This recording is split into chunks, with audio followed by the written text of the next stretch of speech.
എന്താടാ എന്താ പരിപാടി? തൈരോ? നല്ല ഉപ്പുണ്ട് ഈ തൈര് തക്കാട്ട്. ഈ തൈര് ഒരു എക്സ്പെക്ടേഷനും ഇല്ലാണ്ട് പുഷ്പും ഇല്ലാണ്ട് ഒരു എപ്പോഴും ഇല്ലാൻ പറ്റില്ല. അപ്പൊ പുളിപ്പില്ലാണ്ട് കഴിച്ചാൽ ഒരു കൊഴിച്ച്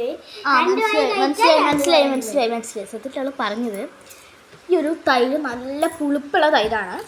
ഇത് നമ്മൾ ഒരു എക്സ്പ്രഷനും ഇല്ലാതെ ഒരു പുളിപ്പും മുഖത്ത് തോന്നിപ്പിക്കാതെ കഴിക്കണമെന്നാണ് അവൾ ഉദ്ദേശിച്ചത്. നീ അല്ലേ പറഞ്ഞത്? അപ്പോൾ നീ തന്നെ ഫസ്റ്റ് കഴിക്കും. നീ തന്നെയല്ലേ പറഞ്ഞത് ആദ്യം? അപ്പോൾ നീ തന്നെ കഴിച്ചാൽ മതി ആദ്യം. ഈ കൊതുക് രാവിലെ ആയിട്ട് എന്താ കൊതുക്? എനിക്കൊരു സ്പൂൺ ഉണ്ടോ?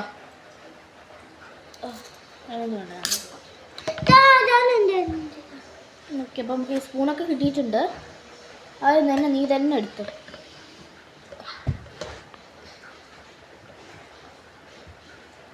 ഈ ഫോൺ കഴിക്കേ.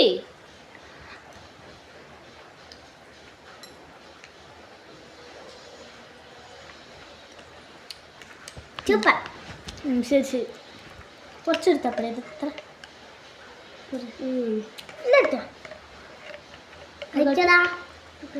കഴിച്ചോ.